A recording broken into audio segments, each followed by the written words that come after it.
So excited to be here. I am we seem to be at a nexus or a crossroads in specification. The whole world is changing and opening up. So in today's building product market, performance is expected. And most products really do meet that spec and they deliver similar technical outcomes, or at least that's in the mind of specifiers. Technical excellence is no longer what drives specification or preference. Architects and designers and specifiers are evaluating a high volume of comparable products with limited time and attention. And when we think about that, it's not just their time, attention, the state of the industry. There's also technology and generational divides. So they're using different criteria and methods. And what stands out is not just what performs, but what is clearly understood, easy to reference, and positioned as relevant to the project. In essence, specifiers do become part of your sales process for a manufacturer because they are selling those products into projects. And this shift is forcing manufacturers to rethink how they communicate innovation, present product information, and build demand. So I'm so excited to have our guests. Before I introduce them, just to remind you again, the Q&A will be live and we will reserve time at the end of the conversation. So today I am joined here by Andre Barros, Director of Materials Research at ACE Lab. Andre combines architectural experience with material data and technology to offer insight on how building products are discovered, evaluated, and compared within design workflows. Thank you, Andre, for being here. We are also joined by Holly Jordan, President and Principal Specifier of Jordan Consultants. Holly works directly with project teams to develop specifications, offering a clear view into what drives product inclusion, clarity, and coordination in construction documents.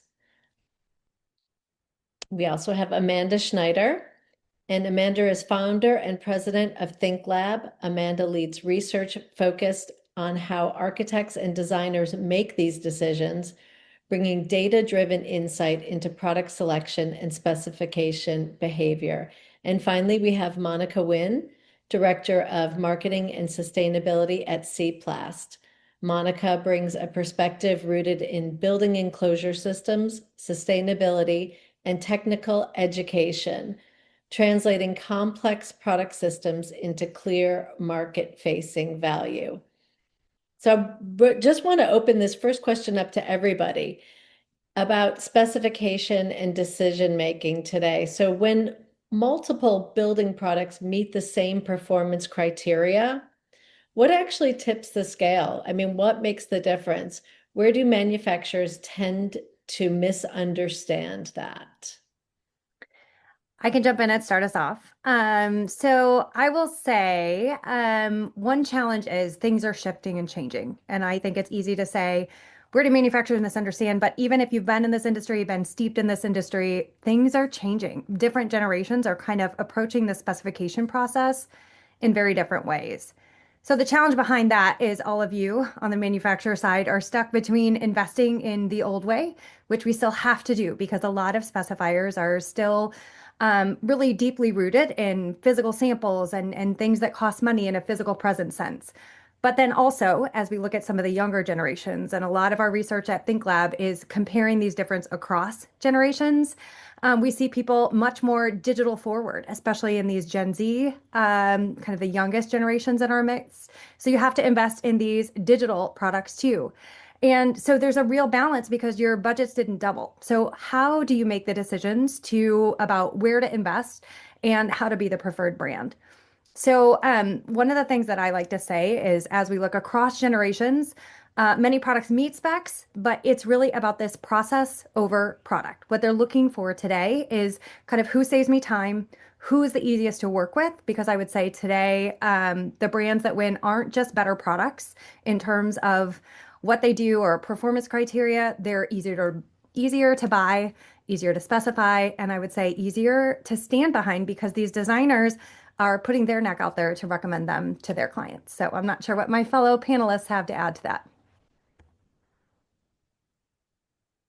Ooh, Andre, Andre, you're muted. Yep. I would reiterate that. I agree completely with what you said. I would also add, though, that there's a key component of relevance. There's a lot of momentum behind existing specifications, right? People default to the same specs over and over because everybody in the process is running out of time, is really, really busy. But when you can show up with something that's more relevant to that team, to that project, whether it's relevance to a context issue, a location issue, a schedule issue, a sustainability issue, really listening to what the team is looking for and responding with a narrative that's relevant to them really makes a big difference. So, so I spec every day, all day. It's a madhouse right now. So many projects. We need to be able to get information quickly and correctly. So I like meeting with my reps. It's important. I think the role that the reps that we have for our firm has kind of switched a little bit. We use our reps for helping to mentor and teach and review. I don't have time all the time to meet with people. I don't have time to spend a whole bunch of time like looking for something. So if information is readily available and correct on websites, or if I can make a quick phone call to a technical person, that works better because I don't time is just we just don't have time to do anything right now. right? So it sounds like manufacturers kind of have to be everywhere at once, all the time, really available. Amanda, I'd like to pivot to you. Based on Think Lab's research, what does the data show about what actually drives product selection today? And how does that differ from where manufacturers currently tend to prioritize? Yeah, I mean, I would say the biggest thing, I'm just going to build on what both Andre and Holly said because I think it's really behind all of this. I would say risk is up, expectations are up, and time is down. Ain't nobody got time today. And that's the toughest thing that we're all working around. So there's kind of three things that have shifted that I think from maybe the way things have always been done or the way that we have to keep supporting while developing this new way. The first is that access has exploded. If I started in this industry more than 25 years ago. If you look at the way that we had to research and find and discover products then, it was very, very different. Today, it's never been easier to find products, but never harder to choose the right one, especially as we look at maybe the knowledge base of some of these young Gen Zers. Second, because of that access, I would say a lot of the folks that manufacturers are targeting are doing more research than ever without you. It used to be that you had relationship, then you got information, and then the project. Now I think that's flipped. We start with information, and if your website, if your digital tools are easy enough to work with, then they're going to build that relationship, but they don't want to get stuck in time because they ain't got time, right? And then you get to that. So we've kind of flipped the order that we work in. Those specifiers are doing that work without you. And I would say that time pressure in, third is that time pressure is really changing how these decisions are made. I think that people always want what's the absolute best product, but also they're trying to say, how can I get there more efficiently? Now, in Holly's case, Holly, you can probably build on this. I'm guessing, it's those relationships, those people that you trust, they're going to take care of you. You built relationships that with them, even if something goes wrong. But especially again, looking across generations, if we look at this Gen Z, they have about half as many go-to reps as previous generations did. The ones that they really continue to reach out to are typically the ones they're on a text basis with, because in every other area of their life, they can find things digitally. Our industry tends to be very complex. You've got to make sure things are right. Not all manufacturer websites are created the same, so it's a little bit tougher. But it's fundamentally kind of shifting this balance between marketing and sales. And so if I had to summarize all that in something really quick, what our research is telling us is what actually drives selection now is clarity, trust, but trust is built differently today, ease of use, and how quickly someone can understand and explain your value over all your competitors to someone else. If I could just put emphasis on that last thing, understand and explain, right? Hmm. Like one size does not fit all, and showing up thinking you know the question doesn't help. Because exactly like Amanda said, people are already doing their homework. They're showing up with some idea. And what you need to do is really listen to where they're at and fill in the gaps, Hmm. not show up and tell the whole story from the beginning. I think that's, again, as we're talking about time, it can be really frustrating on the specification side to work with a rep who assumes you know nothing, right? Very often you have some knowledge you're starting from, but you're in a different market, right? Like in my usual market, this is what I know. I'm in a different market. What's the equivalent? What's the relevant data I need to add? Right. So meet people where they're at and be relevant. Well, Holly, from your perspective, given all this, and I think that's a really great articulation because nobody does have time, what factors influence when you are moving a product forward into specification? Is the information easy to find? Can I go to a website and not have to spend a ton of time trying to sort through and search through? Is the information technical? And who is my rep? If I can't find the information quickly, is there somebody that I can quickly call? And I'm going to say that it's not only the manufacturers that need to change. My point is for my team is finding specifiers is difficult. Okay. And I'm just going to raise them and train them myself. But I believe that as an industry, specifiers need to change. We have to change too. We can't expect our manufacturers and our product reps to be the only ones that change. We need to change too. My teaching methods and the way that I train my people, the comment about texting, Hmm. our reps, some of the best reps that we have, they text me with questions and I text them. So, I have to change and modernize myself too. It's not only on the manufacturers to change, but really if the information is easy to find and easy to get, that's who I spec first. And we typically have to do three. Is it easy to compare? Is it easy to find? Because again, I don't have time to dig around on a website full of, no offense, man, marketing fluff to get the information I need to spec a product. Holly, we're going to talk about that after this call. I'm gonna have you define marketing fluff for me. Well, Andre, so you don't want a rep to walk in thinking they already know what questions you have or that you don't know anything. How do platforms data and the way product information is presented shape what materials even make it into your consideration? So you're saying you're doing a lot of pre-work. Tell me about that. Yeah, I think there's actually two interesting questions in there. One is the specifier who has a general sense of what they're looking for, and the other who has a specific sense of what they're looking for.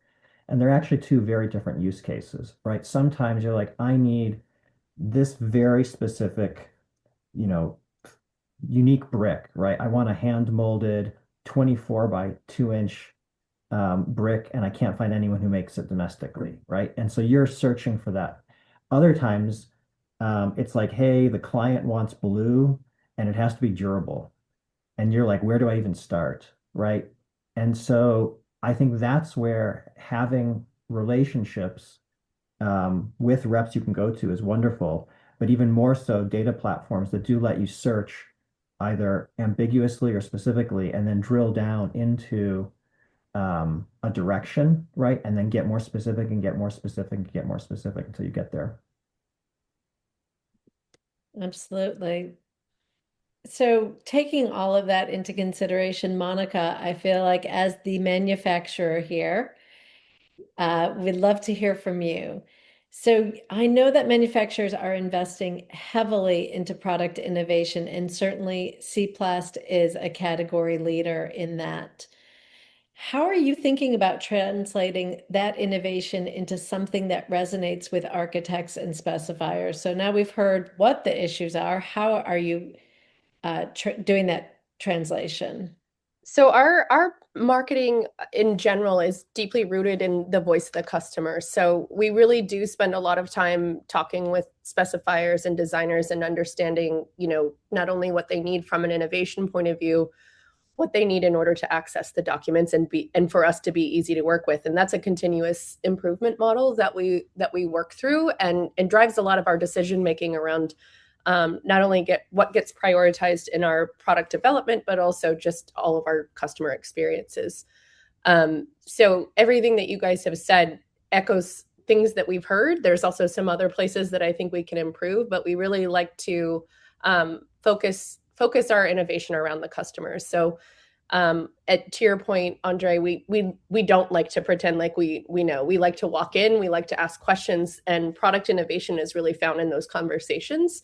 As we all know, if anybody has a background in design, it's less about, design always has a functional component, but it's really about solving problems. And so we're always trying to say, okay, you guys, what is the challenge that you're up against? How can our, rather than walking in with a broad portfolio of our offerings, right? We don't want to assume that everything will work for what you have. And our sales team is also really trained in that, to be technically astute and available. That's where we try and find all of our product innovation, is in those conversations, challenges you're running up against and how we can solve them. To that point, Holly, when product information is unclear or overly complicated, how does that impact your ability to include it in a specification? Because so much of innovation gets translated sometimes into technical language. So if it's unclear or complicated, how do you handle that? I call my rep. I call my rep. If I can't figure it out, I tell people, our younger specifiers, they're very digital. And if somebody comes to me and I'm told I'm scary, I'm like, I don't understand that. If they come to the scary spec writer, that means they've already Googled, they've already went to the manufacturer's website, they've already tried AI. And that tells me that, okay, I need to think about another method and call a trusted advisor rep to answer my question. So if I can't figure out where the information is, I either choose another product. Sometimes I can't, because that's what the architect or the owner or the client wants, a particular product. So if I can't figure it out, you still have to have the expert, the rep, the technical resources line to call. So you still have to have a person to call. You know, it's funny. Sorry, as we're talking about like all these new innovations in tech, the other theme here is that reps matter a lot still. Mm-hmm. I'll go back to reps who helped me out 20 years ago when I was a young architect and knew absolutely nothing, who took the time to walk me through and explain, whatever it was, that Yeah. built trust, right? That sticks with the brand. Those reps are long gone. I've changed jobs several times, but that loyalty sticks because they took the time to walk me through when I was still learning. Another thing that is a big difference I see in generationally is that one of the things that the reps were really important for me 20 years ago was finding options that I didn't know existed, right? Like you think about something as basic as a door, but until someone teaches you about offset hinges, you don't realize that there's this other world of how you can hang a door out there. And it doesn't show up on Instagram, sorry. So the reps were very often the ones saying, hey, look, there's a unique solution out there that you weren't even asking me about, but is a better fit for your problem, right? I understand what you're looking for, and this is even better. And that is very hard to present in data and digital platforms.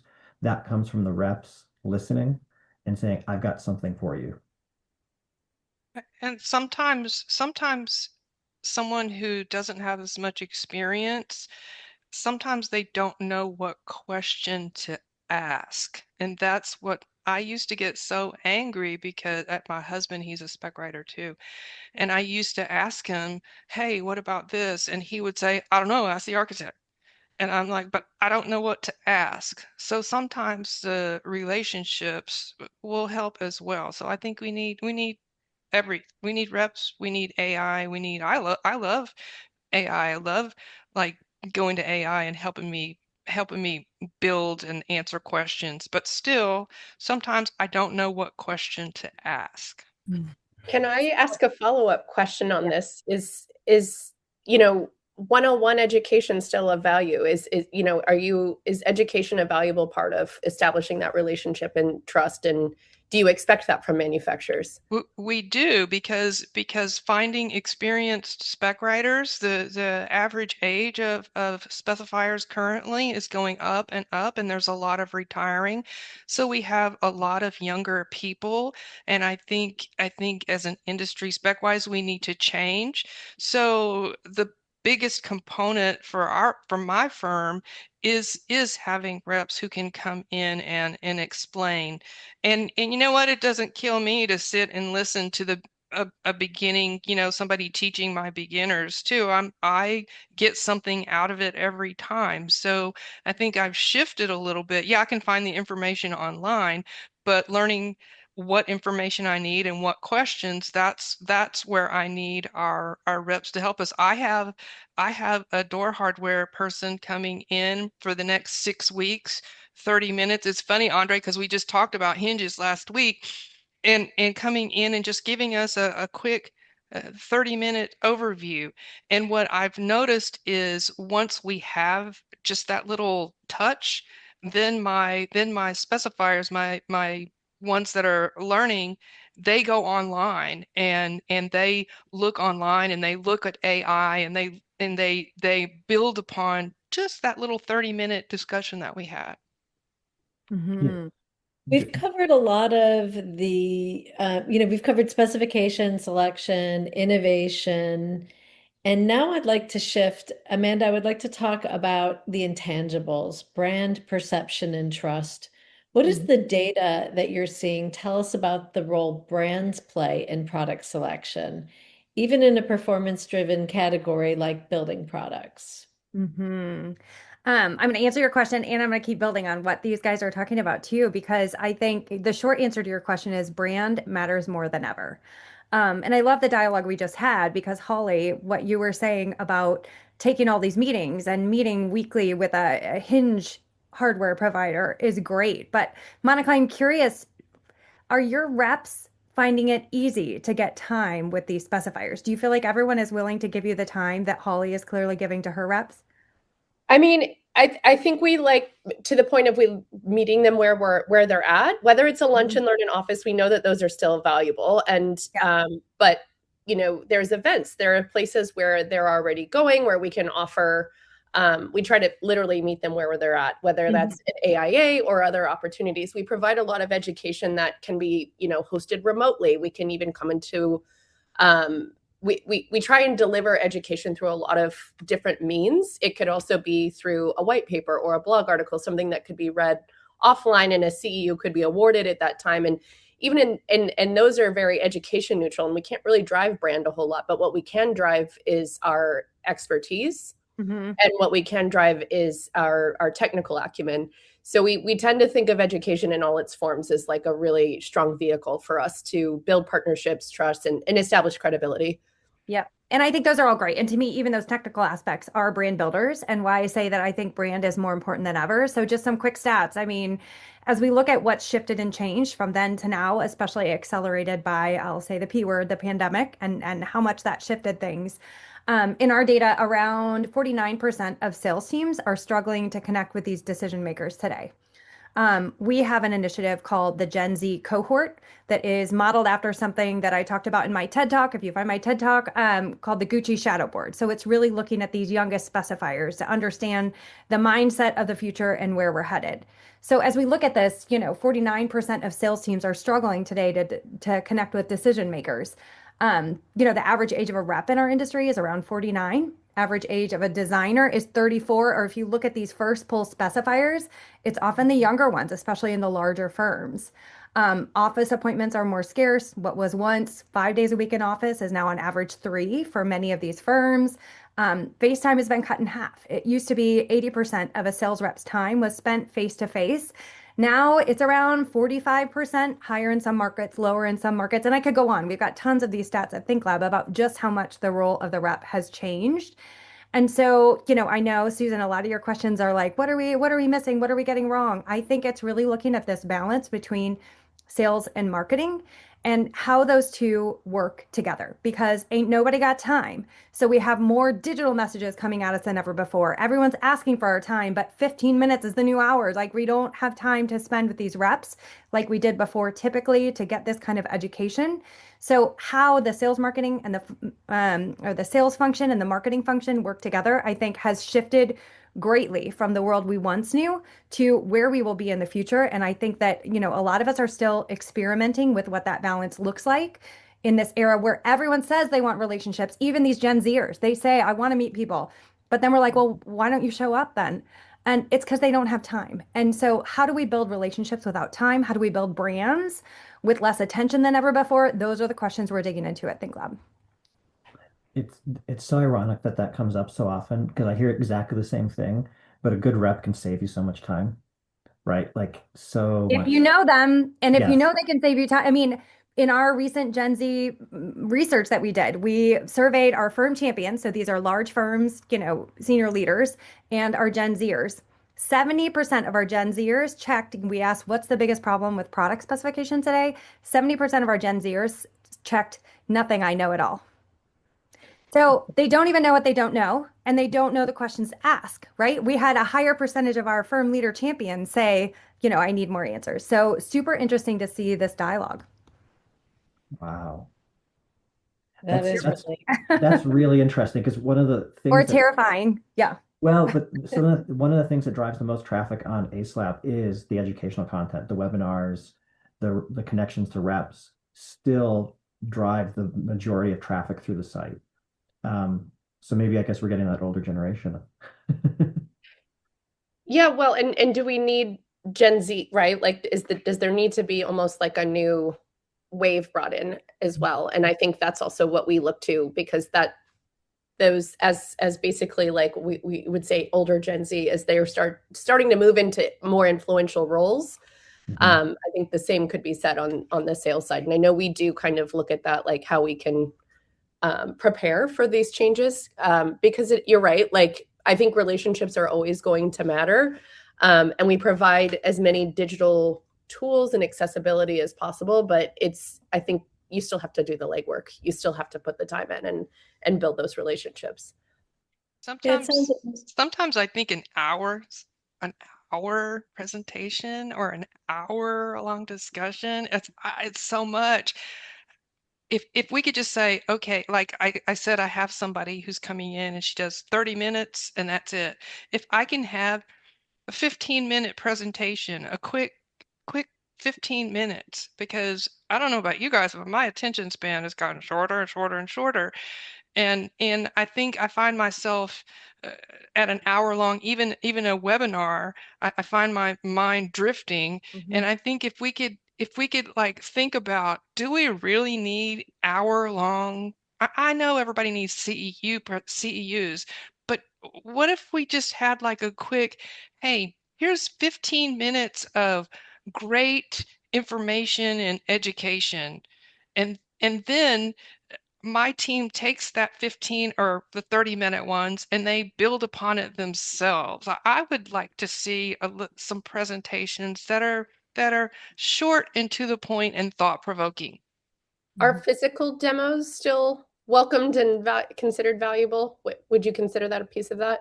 We've gone to some, and it depends on the person. And I think learning about who your audience is, to me, I'd rather get the information and see the information. But some of my younger, newer team members, they love doing the demonstrations. I had some like roofing reps to tell me, we were doing the seaming on the roofing, and they told me, go back to your specs, Holly, because mine was all wrinkled.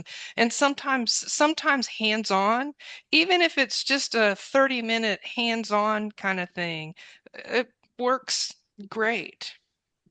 Okay. Thank you. So Monica, that brings me to, that's a lot of different touch points, a lot of different experiences. How is CPlast approaching the brand and communications and marketing in a way that supports both visibility, education, and preference? That's a big question. So I think again, I think it's also an internal culture, right? We like to see our customers as partners, and time again, we've talked about earlier in the design cycle is a better time to kind of get acquainted and build relationships. And so I think we create visibility through repetition, right? Through consistency, and we form trust, and we become that reliable source, because as we all know, we're not selling anything directly, but the more available and visible physically, or whether in email or communication, the more visible we are as a trusted resource, and then we actually follow through on that. I think that's how we build our brand. That's how we deliver our brand into the hands of our customers, rather than building something around them that may be decontextualized. We really show up in like the solutions that we provide, and through asking a lot of questions. And that's how we kind of, I believe, over time, without having major advertising dollars or anything like that. That's how we've kind of taken up space in our specifiers and our designers' minds. Well, Andre, the idea of contextualized influence. So how do the way materials are framed influence how they are considered for a project?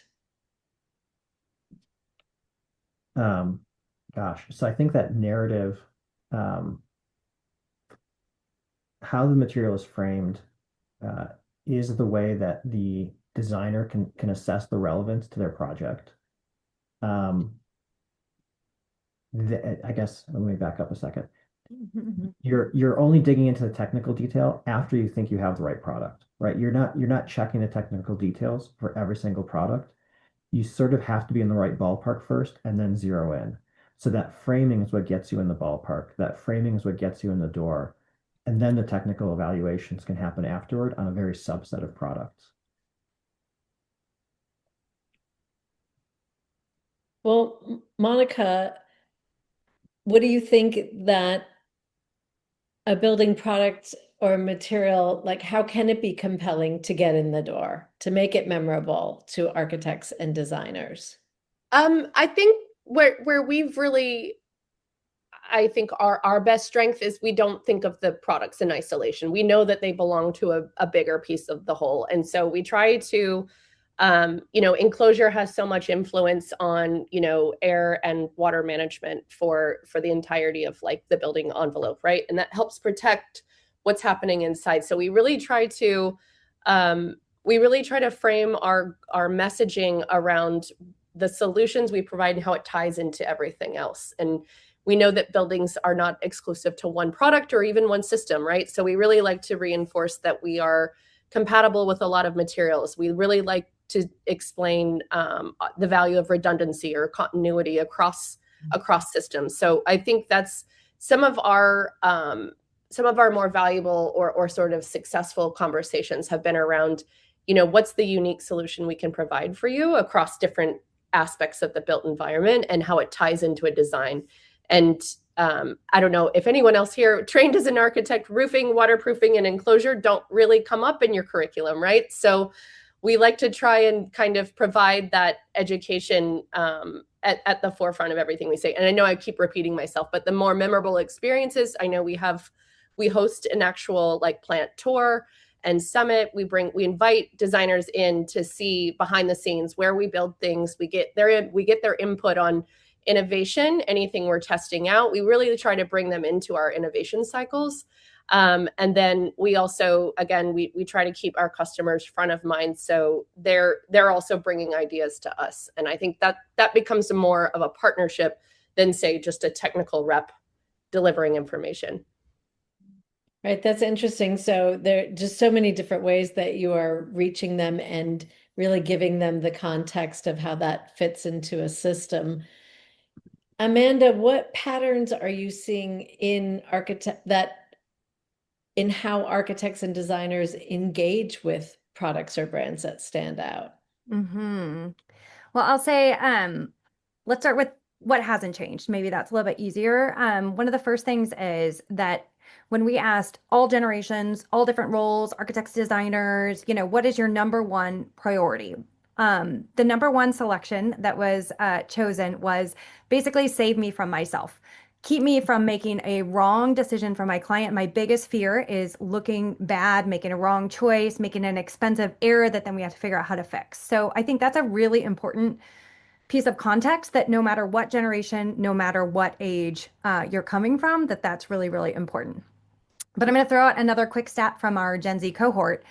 70% of our cohort said that they feel like reps are operating in a bygone era. So we spent the last 3 months really dissecting, well, what do you mean by that? Like, it's really juicy to kind of say to these Gen Zers, like, what does that look like? And a lot of that, without, going through the whole report and explaining all of that, is really comes down to this time crunch. This time and this pressure that they're feeling is really filtering through everything. And I know that this industry has always had a kind of grinded out mentality, work all night, pull an all-nighter if you have to. But Gen Z is really averse to this burnout. So that time becomes the filter for everything. That means that success for them is often measured not in time spent, which I think is the way a lot of reps think about it, but in time saved. How are you saving me time? Maybe it's a digital website that I don't have to call you or whatever. Maybe it's, I want to go back to something that Holly said. One of their biggest frustrations that they talked about the most was around getting passed off to multiple people within a manufacturer. They compare it to, we've all been on those telecom communications where you call in and they're like, oh, that's not our department. And we're going to put you on hold for another 10 minutes while you get transferred over. Our industry has the same thing because we're still built on geographic distribution. And they're like, oh, I'm not your rep. But as these teams are formed across different generations and geographies and moving across time zones, our distribution model is still often solidly rooted in the grocery distribution model. We're the Midwest. So that's not me. You're going to have to talk to so-and-so because I don't get paid on that. Like it's a real challenge for these. So not measured on time spent, but time saved. And remember that they're coming back to avoiding doing anything wrong. So it really becomes who can solve my problem the fastest, who is the lowest risk, who is the most likely to not make me look bad to my client. Yeah, I want to save a little time for Q&A, so I'm going to move to the last question, which is really about, and it's open to everybody, really about what the industry can learn. So what is one thing building product manufacturers need to stop doing, and one thing they need to start doing to become preferred choice, not just one of many options? Who'd like to start? Well, backing up for 1 second, just to reiterate that whole thing about reps, it's not that Gen Z, I think, is often founded in their fear of reps, that they're not all made equal, right? I think we know that just like not all products are equal. And I've seen more recently more very weak rep responses, right? That like one bad phone call can really undermine years of trust building, right? So you find the perfect product. I've had this happen lots of times. You just have one question you're stuck on. You reach out, you've got your critical meeting coming up, and the response comes 2 weeks after your meeting, right? Like that doesn't help. But the other then is the other way that things get like in there and stick is when they check lots of boxes, right? So when you say, hey, I've got my go-to product or my go-to brand because it checks, but it doesn't just check a technical box, it checks the technical box and the aesthetic box and the sustainability box and the support box, right? Those are the things that you go to over and over. And for special cases, sure, you're going to veer out of that all the time, but the go-tos are the ones that really deliver across a broad range of things. I think that reps need to understand who they're talking to. I think it's important that you know your audience, because let's keep in mind that you have the designers. What are they interested in? how it's going to look on their building. You have your project architects. Their first question is always, do you have BIM and Revit models? Or they need drawings. And the specifiers, we're trying to figure out, how can I make sure that my designers and project architects and engineers get what they want and that it's installed correctly. So I think that a good rep understands that it's not just one size fits all. You have different audiences, and they need to keep in mind that none of these people buy anything. So walking in with a big sales pitch, I just want to ask them to leave, because we don't buy anything, but in our documents, we tell the person who does buy something what to buy. So the contractors are the ones who purchase. We're writing our documents to the people who are doing the purchasing. I'm always interested in how much something costs, but really that's not my main focus. So knowing your different audiences and what their needs are is the most important. Mm-hmm. Mm-hmm. I'll just add, I think, it kind of summarizes some of the points that I've made here, but I think really getting clear on your brand, but making that come to life digitally and in the human realm in a way that is complementary, and the journey kind of parallels one another. So when I have an experience with a rep, that is reflected in what the brand says on its website and lived out in human form, and really adjusting kind of what the brand level does, which is really responsible for that overall brand and brand perception, and making that come alive, especially through marketing and digital, but then also making sure it's reflected through your human reps, because Andre is exactly right. Like, those relationships matter more than ever, and they often make the difference between preference and distaste for a brand.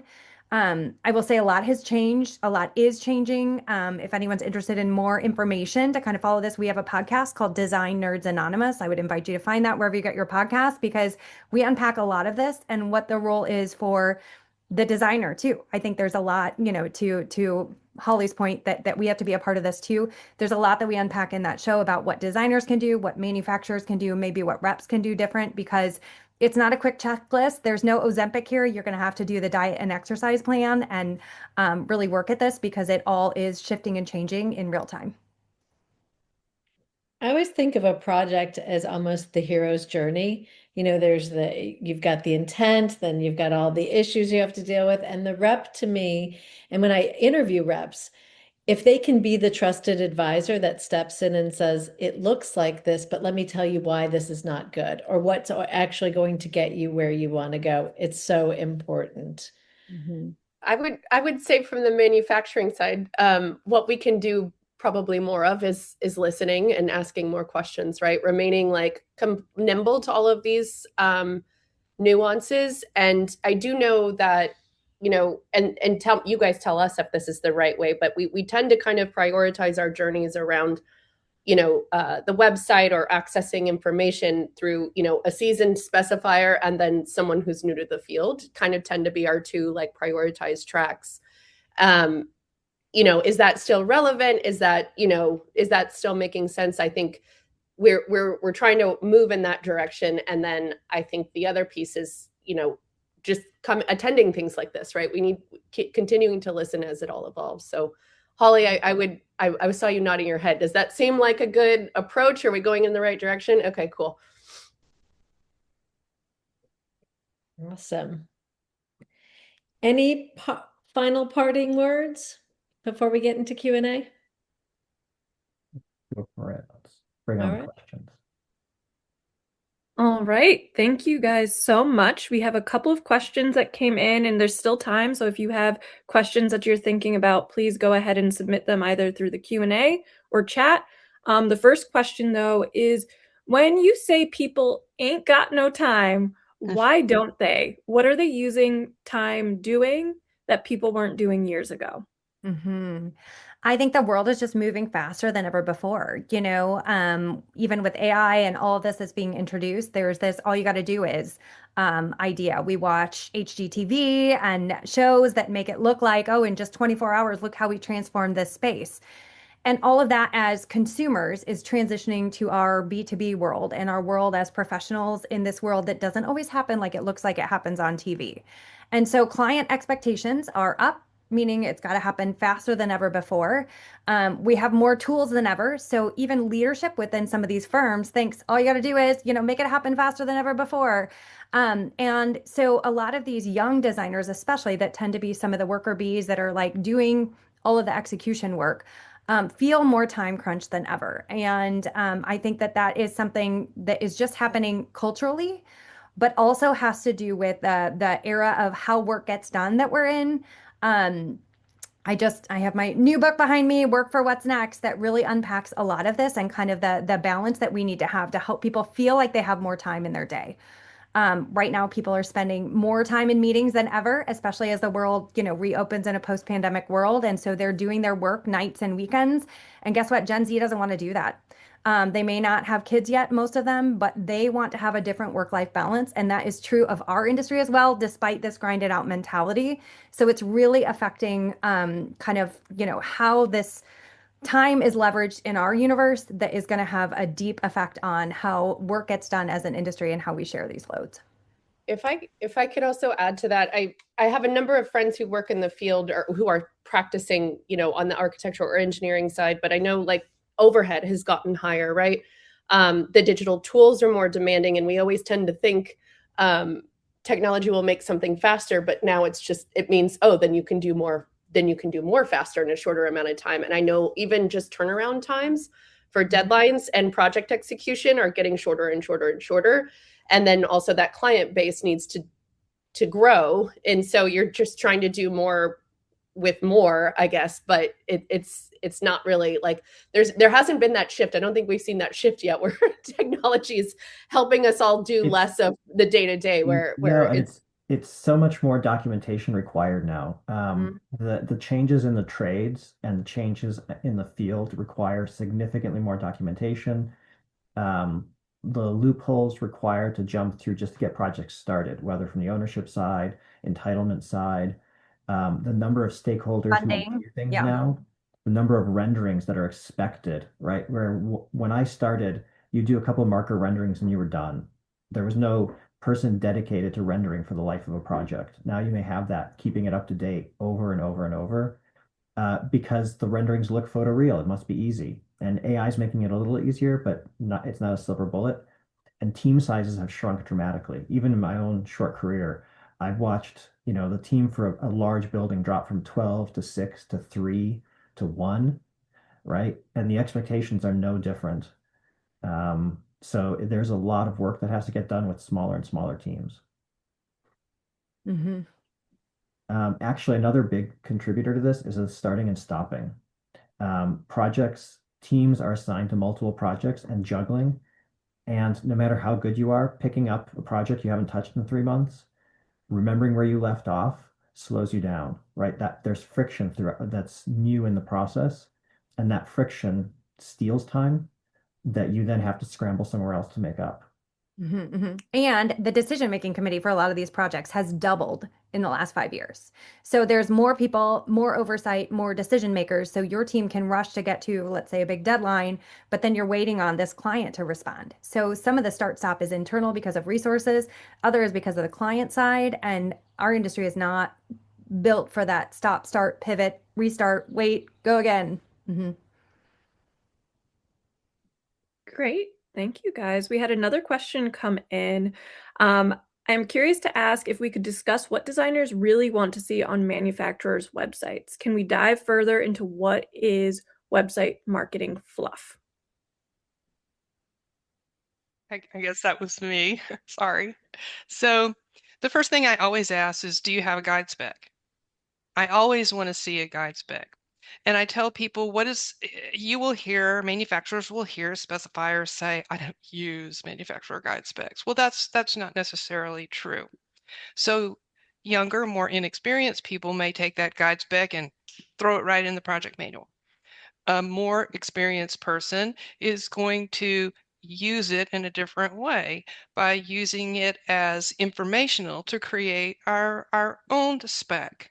So the first thing that I look for is I look for good, strong cut sheets and good, strong manufacturer guide specs. I think every manufacturer should have guide specs that match their cut sheets for every product. That's just my opinion because I use them. I always love to find that information.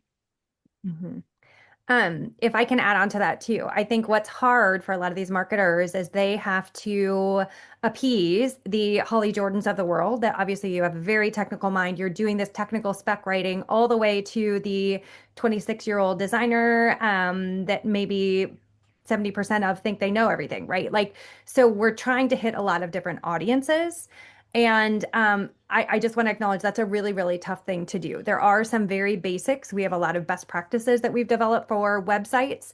And I will also say there's a phenomenal episode. We were talking about it just before we got live here. Phenomenal episode of the podcast. It's a four-star podcast called What It Means. And I would also suggest that you look at this. It's a 17-minute episode. You can DM me on LinkedIn and I will send it to you myself. But it talks about how websites are going to need to change in the face of AI. And to summarize really quickly, to save you 17 minutes if you are also time crunched and don't want to listen to a 17-minute podcast episode, it basically says, as users of any industry, of any whatever, use these AI tools that are increasingly conversational. So I'm in AI and I'm like, tell me more about that, write it this way, do this, where it's almost like I'm having a conversation with a human. Now, websites will still be important, and they say it doesn't mean you can abandon your website, but this LLM search function is going to fundamentally change kind of the integration between how we look for products, how we search and find. So most likely people are going to start maybe in an LLM and kind of find something, but you as a marketer have no control over that. What you do have control over is how that shift happens when they leave the LLM and come to your website. So when you go to the website, we have to make sure that our web text is getting increasingly conversational so that they're not having this amazing, seamless conversational interaction. They get here and we start to speak in technical speak, which to some might be some of that marketing fluff that Jordan talks about. So anyway, Forrester, What It Means, 17-minute podcast. I'll have to find the title and pop it in the chat if I could find it here real quick. I think another key component of that is clearly separating unique claims about a product from technical descriptions of the product. Nobody wants to read the technical factors in a paragraph format, right? Show me a list of technical things. Show me a list of certifications. Show me a list of standards. Spell the standards correctly. And then give me text that explains what's unique, the value prop that differentiates your product.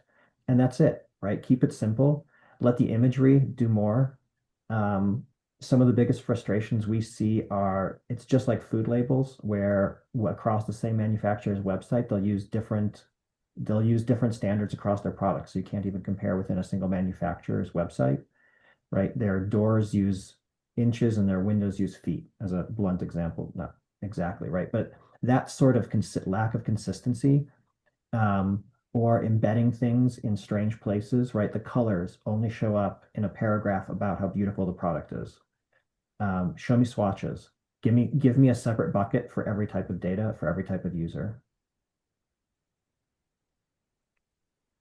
Great, thank you. We also had another question come in about our time press specifiers. So what are the best strategies for a manufacturer rep to get responses from those busy architects? Because normally it can be very difficult to even arrange a 15-minute lunch and learn at a firm.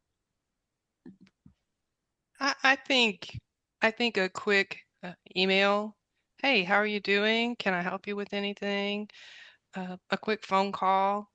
Because let's be real, I can't do my job without the manufacturers. I can't know everything about every product and just I mean, yeah, you're right. We can't always have lunch and learns all the time, but just a quick, hey, I'm in town. Can I stop by and say hello?